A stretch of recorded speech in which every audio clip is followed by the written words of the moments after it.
Part 1. She married a quiet cowboy to save her daughter, but he drove her straight to his secret silver empire. A story of resilience, hidden wealth, slow-burning love, and the kind of courage that doesn't carry a gun. It carries a daughter and a debt and a heart that refuses to break. Colorado High Country, 1885. Chapter 1. Thin oatmeal and thinner hope. A mother's love is the original act of frontier courage. The morning came grey and mean to Garnet Creek, Colorado, the way it often did in late October of 1885, sliding under the door before the fire was properly lit, settling into the floorboards, into the marrow, into every quiet corner of a life already worn down to its threads.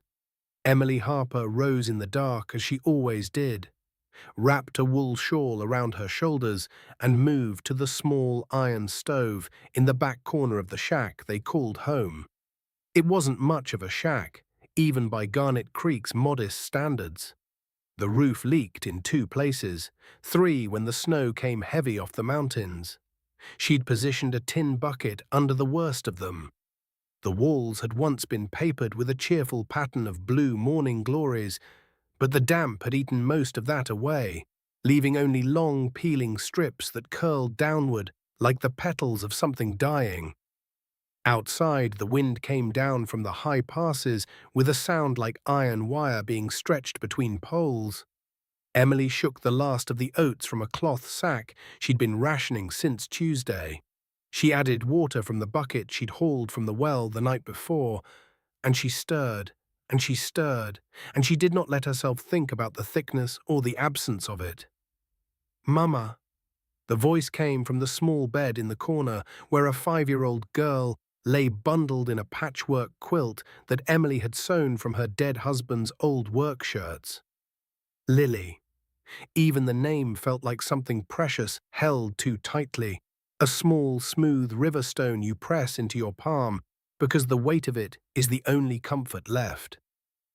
"Good morning, my love," Emily said, and her voice was steady and warm, because she had made a practice of steadiness the way some women make a practice of prayer.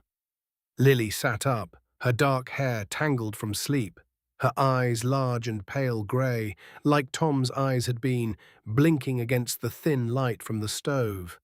Then came the cough.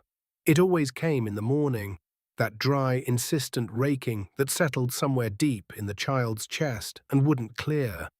The dust from the mine tailings that ringed the town like a slow siege was in everything, the soil, the laundry, the very air they breathed. Emily had pressed the doctor on it twice. Both times he'd shrugged and taken his $2. "Is it porridge?" Lily asked, climbing down barefoot, and Emily swooped her up before her feet could touch the cold floor. "It is porridge, and it's got your name on it." She set her daughter on the stool by the stove and handed her the bowl with the better painted rim, the one with the faded red tulips, and Lily ate without complaint, because Lily never complained, and that, more than anything, broke Emily's heart daily into pieces she had to reassemble before the sun came up. If you've ever watched someone you love eat a small meal with perfect gratitude and thought, "I would move mountains to give them more," then you already understand Emily Harper. And I think most of you watching do understand. Comments tell me where you're watching from tonight, friends. Let's be here together for this one. Tom Harper had died 17 months ago, on a Tuesday in May, when the number 3 shaft of the Garnet Creek Silver Cooperative had given way without so much as a groan of warning. 6 men went down with it. Tom was the only one they'd never fully recovered. They'd given Emily a company letter expressing condolences and a final paycheck of $4.60, which she suspected was wrong by about $12. But the company man who'd handed it over had looked at her with eyes like closing doors, and she'd known better than to argue. She'd started the laundry service 3 weeks after the funeral. She hauled water, she heated it, she scrubbed, she wrung, she ironed, she delivered. Her hands had gone rough and red within a month. She'd lost 4 pounds she didn't have to lose, and then she'd stopped weighing herself at all. She had 14 customers, mostly the foreman's wives and the 2 boarding houses on Main Street, and the income was just enough to keep them fed and keep Harlan Potts from the dough. Just enough, that is, until this past August, when the Garnet Creek Cooperative had shuttered the last active shaft, and the mine managers had packed their families onto the southbound stage. Half the town had followed, businesses closed like eyes blinking shut.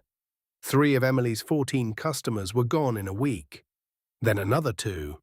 By October, she was down to 7, and Harlan Potts, who held the note on the shack and the small yard behind it, had begun stopping by with his particular smile, the kind that never reached his eyes, which were the color and temperature of January mud.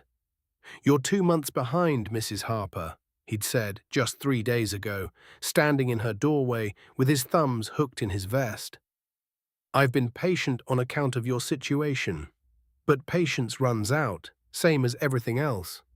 I'll have it by the 15th, she'd said. All of it? She'd held his gaze. All of it. She had no idea how. She had $4 in the coffee tin above the stove and a week's worth of laundry work waiting if the weather held.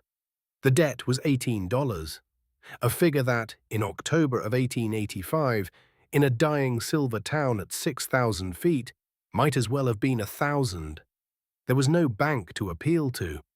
There was no family to wire. There was Tom's mother out in Missouri, who wrote letters full of piety and very little else, and Emily's own father, God rest him, 2 years buried in Kansas. And if she couldn't pay, Potts had made it very clear in his awful quiet way, the house reverted to him. And a widow with no home and no income in Garnet Creek had exactly one option for her daughter, the county orphanage in Pueblo, which Emily had once heard described by a woman who'd worked there as a place where children learn that no one is coming. That evening, with Lily asleep and the wind pushing against the walls, and Emily sitting by the guttering lamp with a ledger she'd been over 17 times, there was a knock at the door. She didn't open it right away. Women alone didn't open doors at night without thinking first. She set the ledger down, picked up the fireplace poker, held it at her side where it wouldn't be seen, and opened the door 3 inches. The man on her step was tall, very tall, built wide through the shoulders in the way of men who work with their bodies rather than their mouths. He wore a long coat of oiled leather, patched at both elbows. His hat was a pale brown thing, battered at the brim, the kind that had seen 10 years of weather and kept most of the dignity it had started with. His boots were worn down at the heel. His hands, she noticed, were calloused in the specific way of a man who ropes and hauls and does not stop on account of cold. His eyes, when he looked at her, were a blue so deep and still it reminded her of the mountain lakes above the tree line, the ones that looked bottomless and cold until you got close enough to see the light moving through them. "Mrs. Harper," he said.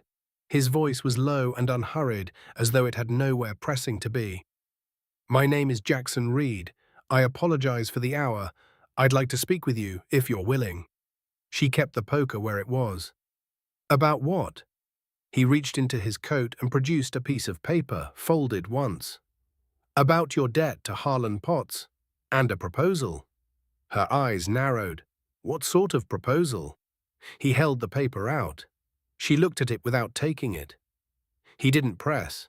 He simply stood there, patient as a stone, while the wind moved around him and the lamp guttered behind her. And finally she stepped back and let him in. He sat at her table without being asked, and without making a production of sitting, which she noted. He put the paper in the center of the table and clasped his hands and waited while she read it. It was a bank draft, payable to Harlan Potts for $25.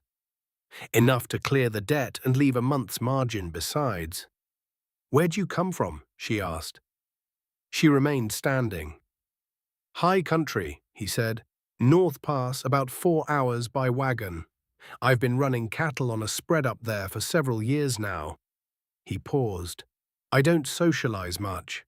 I'm not a man of many words, Mrs. Harper, so I'll put this plain. I've been watching this town empty out. I know your situation, not through any prying. Your landlord talks freely to the men at the feed store, and I was there last week. I heard enough." She crossed her arms. And? "And I'm asking you to marry me." He said it with no more drama than a man stating the price of feed grain. "I know that's not what you expected to hear. I know you don't know me, so I'll tell you what I'm offering, and you can decide. I'll pay off your debt. That draft is real. You can take it to the assay office tonight if you want. I'll provide a home and a stable income. I'll see your daughter is fed and warm, and that she gets mountain air, which is better for the lungs than this valley dust." He glanced toward the small bed in the corner. Lily had stirred but not woken. "I'm not asking for anything a decent marriage wouldn't already involve. I'm asking for a real partner, someone practical enough to handle a working ranch life. I think you might be that person." Emily stared at him for a long time. "You think," she said at last, "or you know." Something shifted in those deep blue eyes. It might have been a smile or the beginning of one. "I've been watching this town," he said, "for longer than you might think. Friends, I want you to put yourself in Emily's chair for a moment. The lamp is guttering.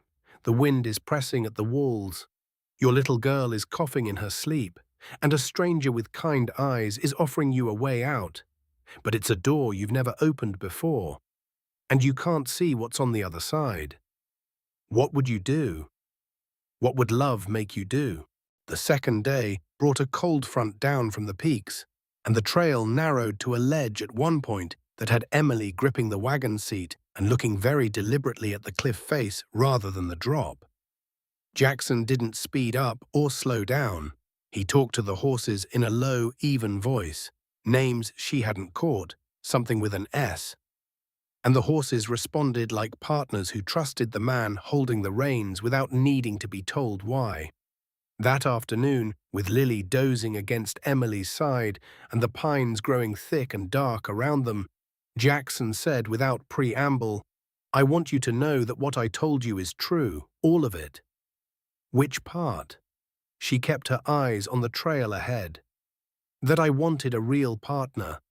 Not a decoration, not a name on a deed." He paused. "I've been alone for a long time. I've had reasons for that. I'm not asking you to understand them yet. I'm asking you to see what's ahead before you judge the road." She looked at him then, that strong profile under the battered hat, the hands steady on the reins. "You're an odd man, Mr. Reed." "Yes," he agreed. "I've been told." On the third morning, they rose before dawn, and Jackson said they would reach the ranch by midday.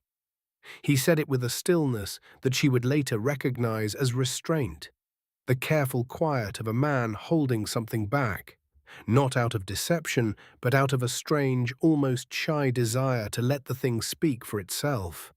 They climbed through a narrow cut in the mountain, where the walls of stone rose high on both sides and the trail was barely wider than the wagon.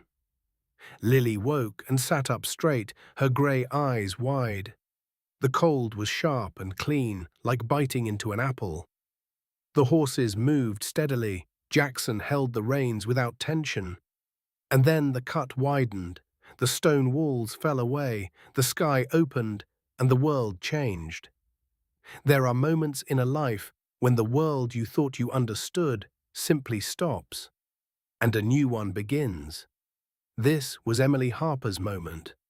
The valley that opened before them was vast and green even in late October, sheltered on three sides by peaks that caught the last of the snow and held it like a secret.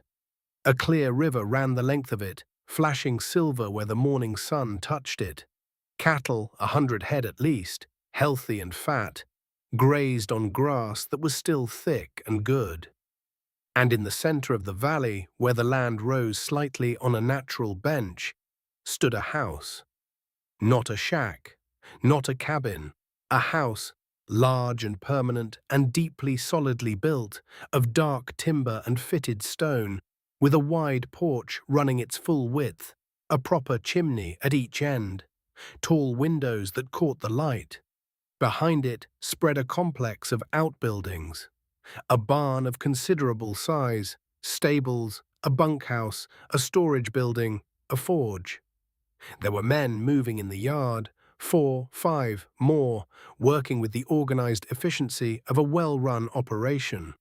A woman came out of the main house's back door carrying a basket, and she stopped when she saw the wagon, and she raised her hand in a wave that was almost a kind of deference. Lily made a sound. It was a very small sound, barely a breath. "Mama, it's a castle." Emily said nothing. She could not. The words had gone somewhere unreachable. Jackson Reed, or whoever this man was, drove the wagon down into the valley without speaking, and the only sound was the river and the horses and the wind moving through the mountain grass, like the slow breath of something ancient and unbothered. His name was not Jackson Reed. That was the first thing. Well, it was not entirely false. His mother had called him Jack. Jackson was his middle name, but his family name was Silverton. Jackson Aldous Silverton, heir to the Silverton silver mining and cattle concerns of the Colorado Rockies, a company whose operations stretched across 3 mountain counties, employed 400 men at its peak, and had been profiled in the Denver Republican twice in the past decade under headlines like Silverton Concern Leads Territorial Output and Empire Above the Clouds. He told her this in the parlor of the ranch house, Silver Hollow he called it, while a woman named Constance, who managed the household, took Lily to the kitchen for hot apple cider and a piece of pie so large it needed 2 hands to carry. He told her standing up, which she respected. He didn't sit down to soften it. He stood by the fireplace with his hat in his hands, and he told her all of it. The inheritance, his father dead 7 years ago, his mother 3 years after. The fortune hunters who had followed. Women paraded through Denver parlors who made their interest in the Silverton name very clear. Businessmen who arrived with proposals that always ended with Jackson's name on a contract that benefited everyone but him. Distant cousins and lawyers, and a particular uncle who had been circling the estate like a hawk above a field mouse for the better part of a decade. The disguise, the worn coat, the borrowed manner of a poor man, the careful avoidance of any display of wealth had been his protection, his way of living in the world as something close to himself without being consumed by what he owned. "I should have told you," he said, and for the first time she heard something that wasn't steadiness in his voice. Something raw. "Before you agreed. I know that. I want you to know that I know that." Emily looked at him for a long moment. The fire behind him threw light across one side of his face and left the other in shadow, and it seemed to her a fitting image. A man half revealed, half still private, standing in the house he'd built his whole secret life around. "Why me?" she asked. Not angrily, simply. In all of Colorado, why a laundry widow in a dying silver town? "Because," he said carefully, "you were working yourself to nothing for someone else. Not for money, not for position, not for any gain I could see, except love." He met her eyes. "I've been watching people come after what I own for 10 years, Mrs. Harper. Emily. I don't think I fully understood what someone working from love actually looked like until I saw it." She stood very still. Outside, through the tall window, she could see the river catching light, and the mountains, and the cattle, and the long green valley that was apparently home. "I'm angry," she said at last. "I know. I'm going to be angry for a while." "That's fair." "But I'm staying," she said, "because of Lily, and because—" She stopped, started again. "Because whatever you are, you've been decent. And decency is not a small thing." Jackson Silverton, whom she decided she would continue calling Jackson because it was his name, whatever the rest of it was, nodded once, with a gravity that told her he understood the weight of what she'd just granted him and did not intend to squander it. In the kitchen, they could hear Lily laughing. It was a sound Emily had nearly forgotten. Full-throated, unguarded, the laugh of a child who has just encountered something wonderful. She was telling Constance about the elk on the first day's trail, with the embellishments of a girl who understood instinctively that a good story deserves decoration. Emily Harper looked around the stone and timber parlor of Silver Hollow Ranch, with its bookshelves and its proper furniture, and its fire burning clean and hot.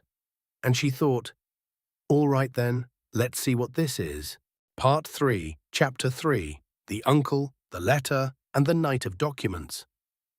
There is a kind of cruelty that wears the face of concern. Learn to recognize it early. November arrived at Silver Hollow in a blaze of cold clarity, and Emily found herself doing something she hadn't done in nearly 2 years, waking without dread. The mountain air was extraordinary, crisp and thin and clean, in a way that seemed to reach all the way down to the bottom of her lungs and, more importantly, to the bottom of Lily's. The cough was not gone, not yet, but it had retreated. It came in the evenings now, sometimes, a mild thing rather than that deep, grinding rasp that had kept Emily awake on the worst nights in Garnet Creek. Lily ran in the meadow near the barn in the afternoons. She followed Jackson around the corrals, asking questions about the horses, the cattle, the mountains, everything. And Jackson answered every single one with the same unhurried attention he brought to everything, crouching down to her level in a way that made Emily's chest go complicated and warm. She'd taken over the household accounts within a week, because she could not live in a place without understanding how it worked. And because 3 days of looking at Constance struggle with the ledgers told her the woman was warm and capable in the kitchen and absolutely lost in a column of figures, she found deficiencies. She restructured the supply orders. She had a long conversation with the ranch foreman, a leathery Mexican-American man named Alejandro, about feed costs and the grazing rotation, and Alejandro had looked at her for a moment with an expression that balanced surprise and respect, before answering her directly and thoroughly. Within 2 weeks, she was a functioning, necessary part of Silver Hollow. She and Jackson were careful with each other, kind and careful. He still moved through the house with that economy of gesture, that deep quiet, but she caught moments, the way he would appear in the kitchen doorway when she was working late, and leave a cup of coffee on the corner of the table without a word. The way he remembered, without being asked, that Lily liked her bread with the crusts cut off. The afternoon he spent 3 hours teaching Emily to ride, patiently, without condescension, with a firm grip on the horse's lead line and only the faintest upward pull at the corner of his mouth when she finally stayed in the saddle through a full canter. It was not yet love, but it was the careful building of the conditions in which love might become possible. And Emily, who had not dared to think past survival for 17 months, found herself noticing what those conditions felt like. Found herself, once or twice, in the honest dark before sleep, thinking about the color of his eyes. The letter arrived on a Tuesday in the second week of November, carried by a rider from the Denver stage connection. Jackson read it at the kitchen table while Emily poured coffee, and she watched his face go still in a different way than usual. Not his natural stillness, but the stillness of a man bracing. "My Uncle Victor," he said, setting the letter down. She sat across from him, the circling one. He looked up, briefly surprised she'd filed that away. The very same. He set the letter on the table. "He's coming. He says he heard about the marriage. He wants to discuss the implications for the company's upcoming territorial agreements." "What he means," Emily said, "is he wants to assess whether I'm a problem." Jackson looked at her for a moment. "Yes," he said simply, "that's what he means. Now, friends, I want you to know that Victor Silverton is the kind of man who appears in every true story. The one who measures people by what they can offer him. The one who calls cruelty by the name of business sense. You know this man. Most of us have met him once, and most of us have had to find a way past him. Let's watch how Emily does it." Victor Silverton arrived 4 days later with 2 men she learned quickly to dislike. Gerald Marsh, a Denver attorney whose smile arrived several beats before his sincerity ever would, and Cornelius Fitch, a banking associate who described himself as a territorial financial architect and wore a watch chain so heavy it seemed to be pulling him permanently forward. Victor himself was Jackson's age, but had managed to look older by pure effort of greed. A broad, florid man who wore his Denver suits with the aggression of someone using clothing as an argument. He shook Jackson's hand with both of his and looked at Emily for exactly the length of time required to take her full measure and find her wanting. "Mrs. Silverton," he said. The pause before the name was not accidental. "What a rustic setting. Is this where you were living before, in the mountains?" "I was in Garnet Creek," Emily said pleasantly. "I ran a laundry service." Something moved through Victor's face. It was satisfaction, she realized. He had wanted her to be embarrassed by that. She wasn't, and the fact that she wasn't irritated him in the specific way that composure always irritates a man who came to produce shame. That evening was difficult. Victor and his associates held court in the parlor with whiskey and large opinions. Victor spoke about the family trust, about 2 large territorial silver contracts pending in the spring, about the need for the Silverton name to carry weight in Denver society circles for these negotiations to succeed. He spoke about Emily in the third person while she sat 3 feet away, which she bore with a stillness she borrowed directly from her husband. A widow from a company town is not the foundation these business relationships require, Victor said, rotating his whiskey glass. The Whitmore family, the governor's people, they have a daughter, perfectly situated. Jackson, you've met her. She understands the social architecture involved. "I'm married," Jackson said, "for 6 weeks. To someone you met, how exactly?" "Through a landlord's gossip at a feed store." Victor leaned forward. "There are provisions in the family trust, Jackson. Your grandfather wrote them specifically. If the controlling heir contracts a marriage deemed by a 2/3 family vote to be detrimental to company interests." "I know what the trust says," Jackson said. His voice had not changed. It had not risen or shortened or sharpened in any way. It was exactly as calm as it always was, and somehow that was more unsettling than anger would have been. "Then you know. I know you need my signature on those territorial contracts, and I know that without it, your involvement in the spring negotiations is worth exactly nothing." Jackson set down his glass. "So, what is it you actually want, Victor?" The room was very quiet. The fire crackled. Lily, upstairs, coughed once and went quiet again.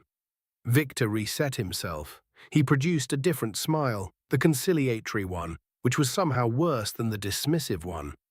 He proposed what he called a reasonable test of suitability. The territorial governor was holding a formal reception in Denver in 1 week, a lavish affair, society figures, business leaders, people of consequence. Jackson and Emily would attend as the Silvershans. If Emily could conduct herself appropriately in that setting, Victor would drop the trust challenges. "And if I decide the test is degrading and decline it," Emily said. Every head in the room turned to her. She had not spoken in 40 minutes. Victor blinked. "I beg your pardon?" "I asked," Emily said, "what happens if I decline to be tested? Since the last time I checked, I'm a grown woman and not a horse at auction." She kept her voice pleasant. "I'm curious about the legal mechanism. Mr. Marsh, you're the attorney. What specifically triggers the trust clause?"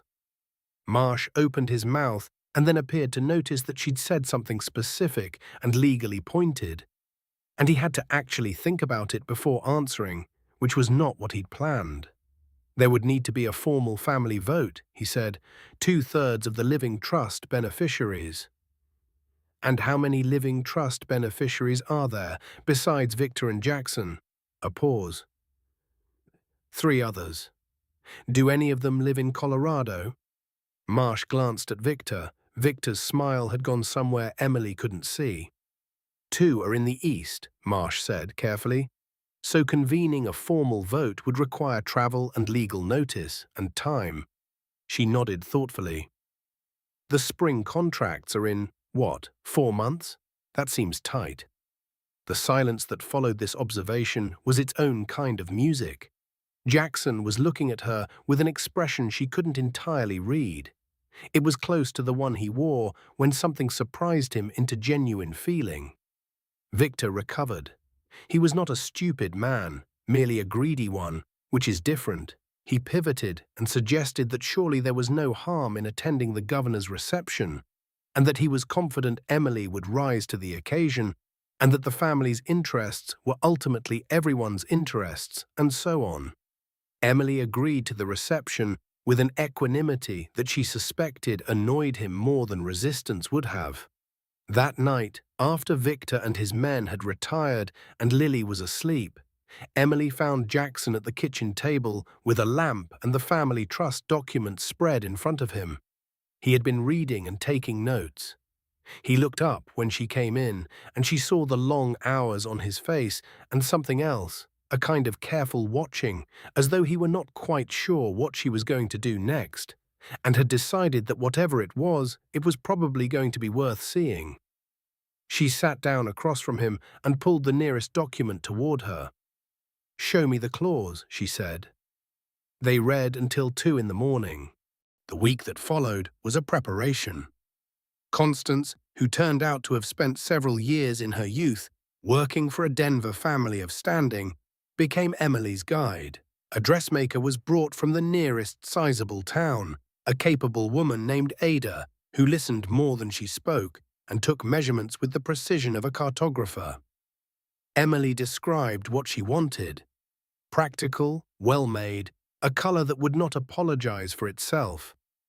Something that said she'd come from the mountains and was not ashamed of them. Ada produced a gown of midnight blue silk, the exact shade of the sky above Silver Hollow on a clear night before the stars came out. When the blue was so deep, it was almost black, but held its color still. It had a fitted bodice and a clean skirt without excessive ornamentation, and around the collar and cuffs Ada had embroidered, at Emily's request, tiny silver thread designs that, looked at closely, resolved into mountain peaks and running water.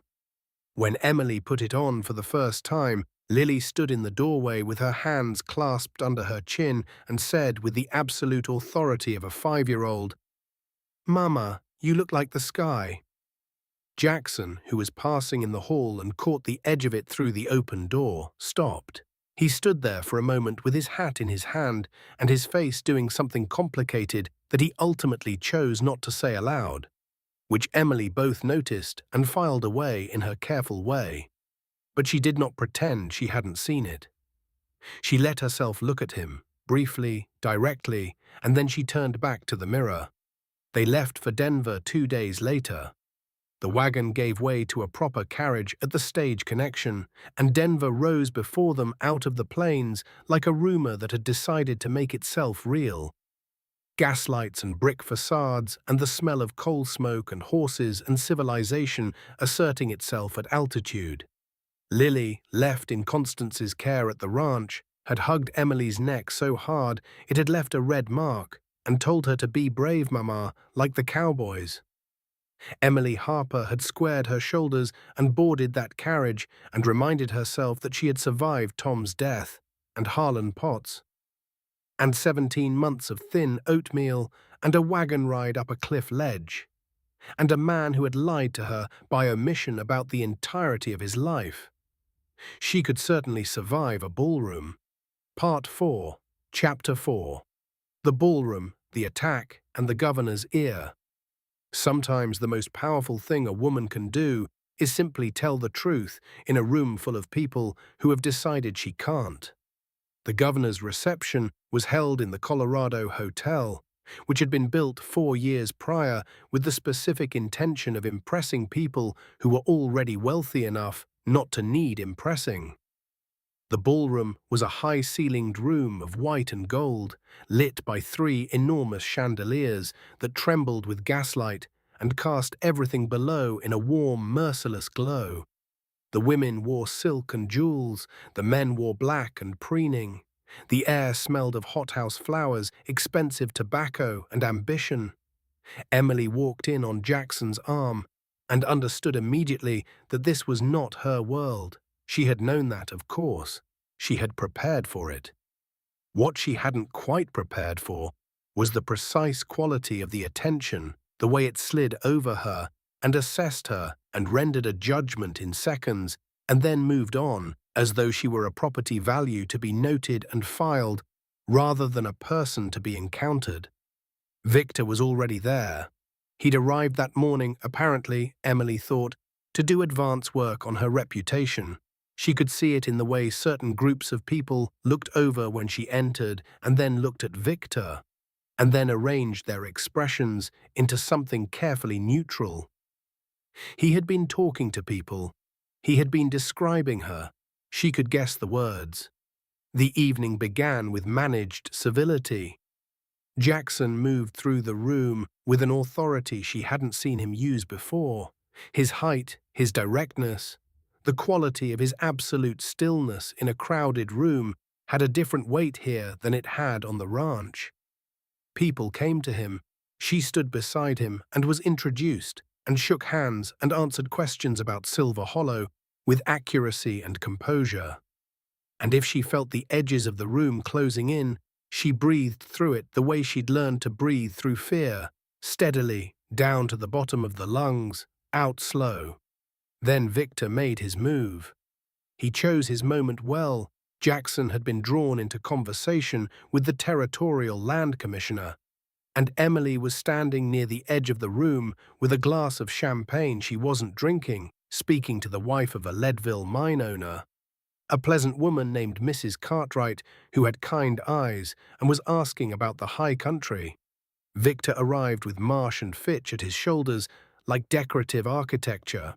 "Mrs. Silverton," he said, and the pause was back, bigger this time. "I hope you're not finding the evening too ambitious." He let that land. "I was just telling Gerald here about your time in Garnet Creek. The laundry work. It's quite a transformation, isn't it? From the tub to the ballroom." A small laugh from Fitch.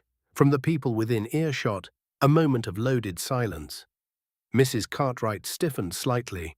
Emily did not. "The transformation," Emily said, in the perfectly pleasant voice she'd used with Harlan Potts and with every man who'd ever tried to diminish her by naming what she'd had to do to survive, "is fairly modest, actually. I've been keeping accounts and managing a working operation for years. The setting is different. The skills aren't." Indeed, Victor smiled the smile of a man moving toward the real attack.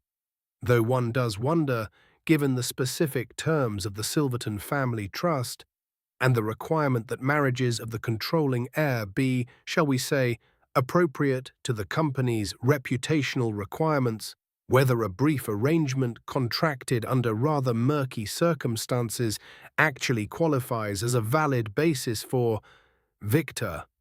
The voice was Jackson's, who had appeared at Emily's side with the quiet speed of a man who has been paying more attention than he appeared to be.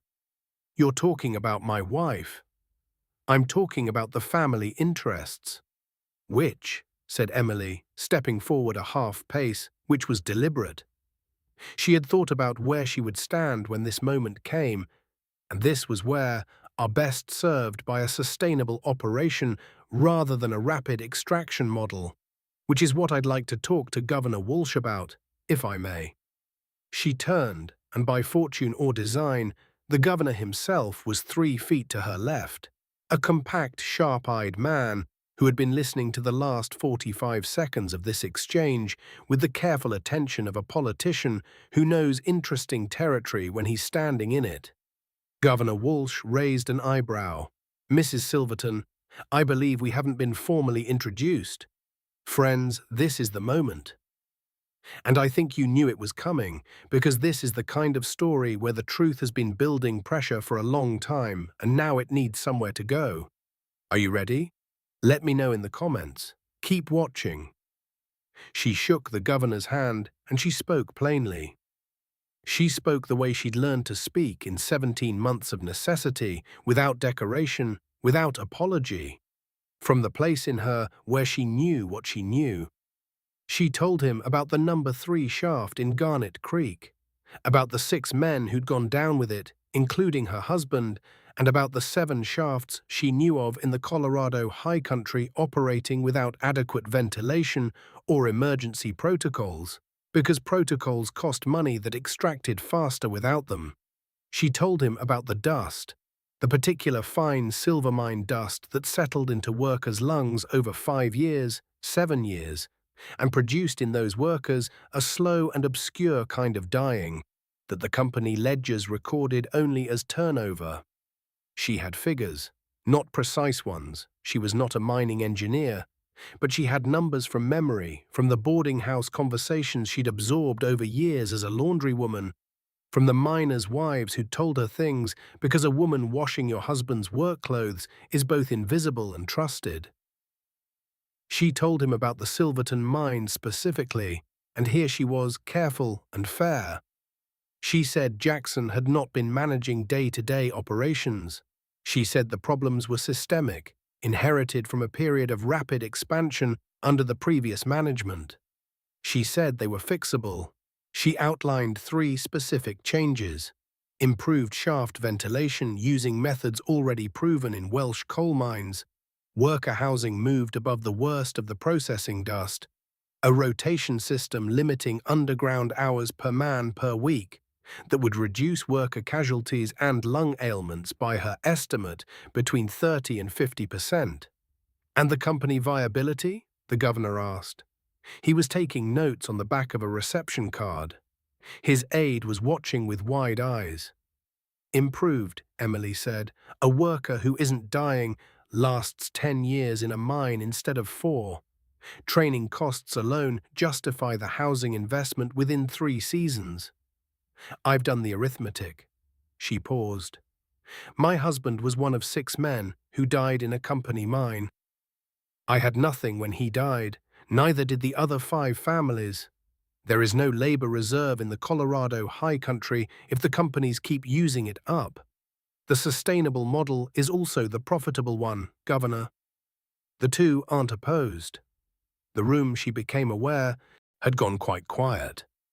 Victor was standing to her right and slightly behind, and his face had undergone a series of changes she didn't have time to track individually, but which collectively amounted to the expression of a man who had come to a gunfight and discovered that his opponent was holding something that wasn't a gun and was significantly more dangerous. Governor Walsh pocketed his card. "Mrs. Silverton," he said, "I've been trying to get anyone with direct knowledge of the high country labor situation to speak to me in plain language for 3 years. Everyone with knowledge has interests, and everyone with interests speaks in circles." He studied her. "Would you be willing to participate in the Territorial Mining Safety Commission? It's a new body, just chartered. We're looking for a labor welfare advisor with field knowledge." Emily blinked. She hadn't planned for this. She'd planned to defend herself. She hadn't planned for the territory to ask her to help lead. "I have a daughter," she said, which was not quite the answer she'd meant to give, but was the truest one. "The commission meets quarterly in Denver," Walsh said. "The rest of the time you'd work from the high country, which I gather is where you live." She looked at Jackson, who was standing just to the left of the governor, and whose face was doing the thing again, that complicated, luminous thing that she had been filing away and not quite naming. He gave her a very small nod. Not a permission, something more like, "I see you. Go ahead." "Yes," Emily Harper Silverton said, "I would be willing." Gerald Marsh, in a corner conversation with the governor's legal aide that Emily was not present for, but Jackson subsequently reported in full, discovered that the Territorial Mining Commission appointment carried with it a specific clause under the Territorial Charter, a public service protection that rendered any family trust challenge against the spouse of the appointee's employer legally untenable for a period of no less than 5 years. The clause had been written by the previous governor to protect labor advocates from the retaliatory machinations of precisely the sort of men now standing in this ballroom. And it was, Marsh advised Victor in the carriage home, watertight.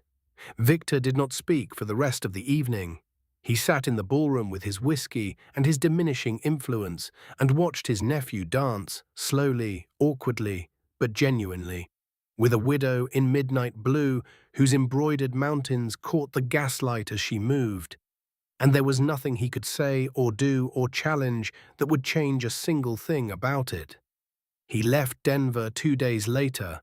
He sent a letter from the stage that cited personal business in the East, and was notable for the complete absence of the word unsuitable, which told Emily more than any formal concession would have. The best victories, friends, are the quiet ones. The ones where the truth just arrives, and stays, and the noise around it eventually stops. Chapter 5. Silver Hollow in Winter and the Thaw. Home is not a place that exists before you arrive. It is the one you build, board by board, in the company of people who deserve the work. They returned to Silver Hollow in the first week of December, when the high valley was already wearing its winter coat. The peaks above, hidden in cloud, the meadow grass bent and pale under the first serious snow, the river still running clear and quick between its ice-fringed banks. Lily ran out of the ranch house door before the carriage had properly stopped, in her coat and boots and scarf, hollering something about a barn cat that had produced kittens in their absence. And Jackson caught her mid-run with one arm and swung her up to his shoulder without breaking stride. And Lily gripped his hat with both hands to keep it from flying, and laughed so hard she started coughing. But even the cough had a different quality now. Lighter and briefer, a seasonal nuisance rather than a dire alarm. Emily watched them from the carriage step and did not look away. The changes at Silver Hollow began before the snow cleared. Jackson had been in contact during their Denver stay with Alejandro and with 2 engineers from the territorial capital, and by January the Silverton mine operations were under formal review. The ventilation project began in the number 1 shaft in late February. A Welsh-trained engineer named Dafydd was brought in, who spoke with a musical lilt and shook Emily's hand with the enthusiasm of a man who had been advocating for these changes for years, and was relieved beyond words to find someone in ownership who agreed with him. Worker housing plans were drafted and approved. A rotation system went into effect in March. The mining families, men and women Emily didn't know, living in company towns across 3 counties, began to hear about it. Letters arrived at Silver Hollow addressed to Mrs. Silverton. She read every one. Many of them were from widows. Many of them named a husband, a brother, a father who had died in conditions that the new policies would have prevented. They were not accusatory letters. They were, she couldn't always find the right word for them. They were letters that said, "You saw us. Thank you for seeing us." She kept them in a box in her office. Her office, a room that had been a storage room and was now a proper workspace, with a proper desk and the ledgers she maintained with sharp penciled precision and a stack of territorial commission reports and a small frame on the corner of the desk that held a photograph taken in Denver by a street photographer who'd caught them unawares. Jackson, with Lily on his shoulder, both of them looking at something to the left of the camera, both of them laughing. Part 5. UA 4500 Zifu. Emily and Jackson, this is a love story, and so I'll tell you the love part, though she would tell you it happened quietly, the way most real things do. It happened in February, on a night when the snow came down thick and windless, the kind that accumulated in the silence, and the whole valley went soft and white and muffled. Lily was asleep. The house was warm. Emily was at her desk, and Jackson appeared in the doorway with 2 cups of coffee and a question she hadn't been expecting. "Are you all right?" he asked. Not practically, just, "Are you all right?" She considered this for a moment. She'd been thinking about Tom, not with grief exactly, more with the particular tenderness you feel towards someone who is safely past all pain, who can be remembered now without the accompanying dread of their absence. She'd been thinking that she felt, in this room, in this valley, something she hadn't felt since before Tom died. Not the same thing, not the young, unguarded love of a 22-year-old girl, marrying hopefully, something more considered, more chosen, more earned. "Yes," she said, "I think I actually am." He set the coffee on the desk and then, with the same deliberateness he brought to everything, the horses, the roping, the trail, he put his hand over hers where it rested on the ledger. Just that. His calloused hand, warm from the cup, covering hers. He looked at her and didn't say anything because he was Jackson and he didn't need to. She turned her hand over under his. She looked at him in the lamplight, in the snow-quiet house, with their daughter asleep upstairs and the mountains pressing silently around them. And she let herself feel what she'd been carefully not feeling for 3 months, and it was. It was something. It was large and warm and specific and hers. "I'm going to need you to say something," she told him. "Eventually. I know it's not your preference, but I'm going to need words." His mouth curved, that full, slow smile she'd seen maybe 4 times since October, each time a little more freely given. "I'm working up to it," he said. "You have until spring." "That's fair." He said the words in March, standing in the meadow with the first green coming up through the snow melt, and the river running fast and silver with the thaw, while Lily chased the barn-cat kittens, which had grown considerably and were beginning to have opinions about it, across the grass. He said them looking directly at her, with no performance and no apology and no elaborate preamble, just the words, her name attached to them, and his eyes doing that bottomless blue thing that she had stopped being able to look away from. She said them spring came to the Silver Hollow Valley the way it always did, in stages, reluctantly, and then all at once. The snow retreated up the mountain faces, the meadow grass came in green and urgent, the river widened and quickened with the melt. The cattle moved to the high pasture with Alejandro and 3 hands riding with them, and the valley rang with birdsong in the mornings, which Lily described as the mountains talking. And she was not wrong. Emily's work with the Territorial Mining Commission produced its first report in April. 12 pages of findings, 3 pages of recommendations, a cost-benefit analysis that demonstrated the economic case for worker protection so clearly that the Denver Republican ran a summary of it under the headline, "Silverton Concern Leads Territory in Safety Reform Back." She didn't make him wait for that, which was a headline whose specific irony Emily appreciated quietly and privately. The spring silver contracts were signed without drama. The Whitmore family's daughter was reported by mutual acquaintances to have married a man from Boston who dealt in textiles, which everyone agreed was very suitable. Victor Silverton remained in the East, where he had interests, or said he did, and his letters to Silver Hollow arrived at increasingly long intervals, growing shorter and more formally cordial as the months passed, and the legal landscape around his ambitions remained resolutely unhelpful. In June, Lily's doctor came up from the valley town for a quarterly visit. He examined her chest and listened for a long time, and then looked up at Emily with an expression that she had learned by then to read correctly. "Better," he said. "Considerably better. The mountain air is doing what I should have told you to find 2 years ago." He closed his bag. "Keep her here. She'll be a strong woman." Emily stood on the porch after he rode away and pressed one hand flat against the timber of the door frame and breathed in the mountain air.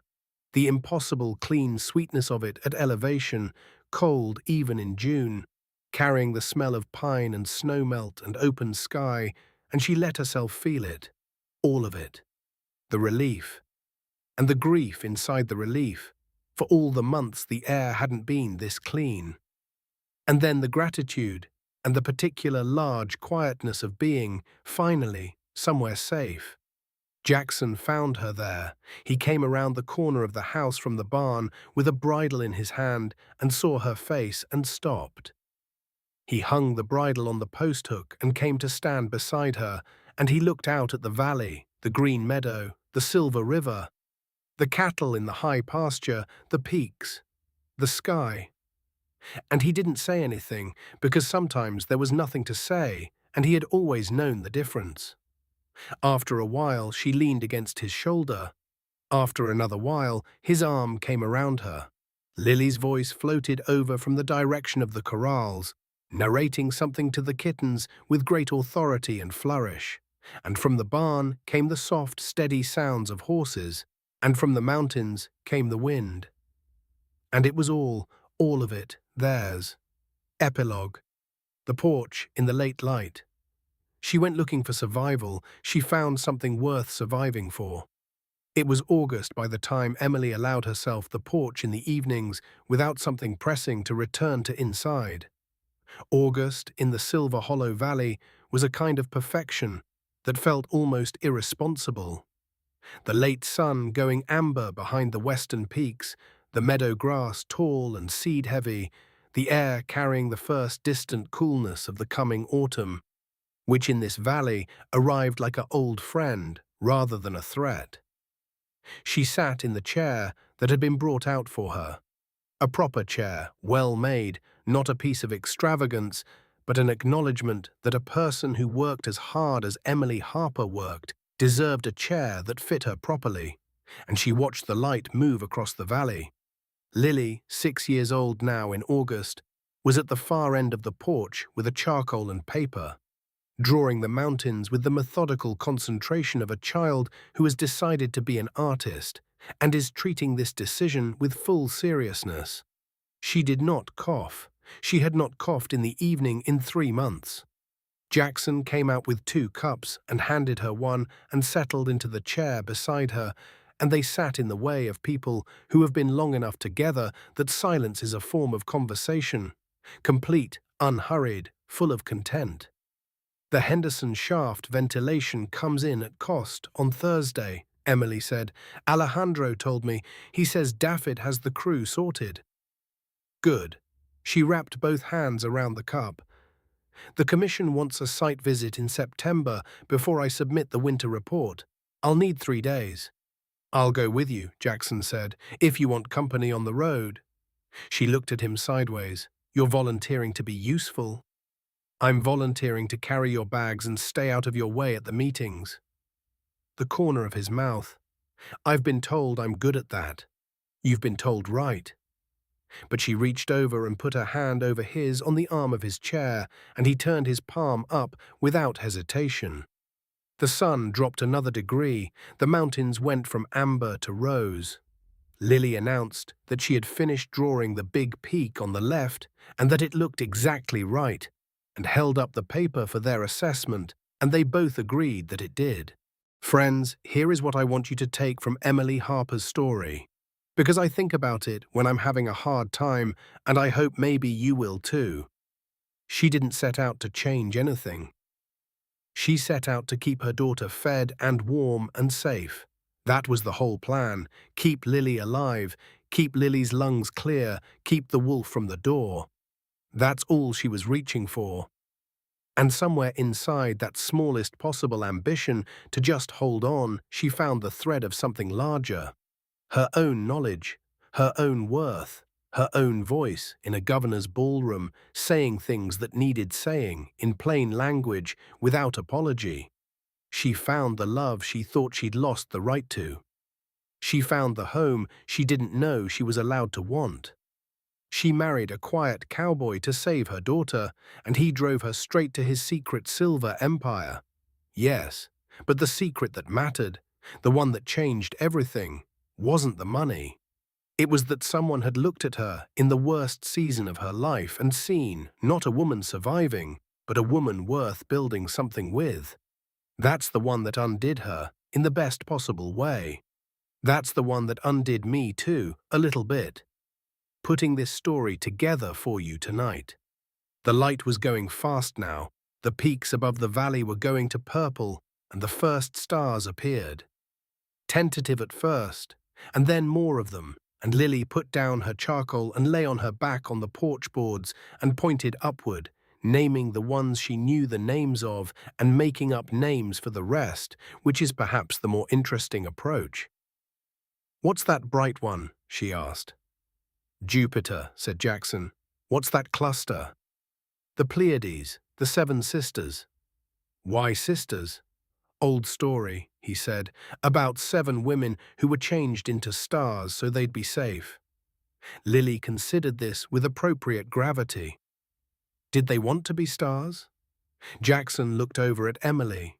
Emily looked back at him. Something passed between them in that look. The whole of it, the hard road, and the cold morning, and the thin oatmeal, and the leap, and the valley, and the ballroom, and the February snow.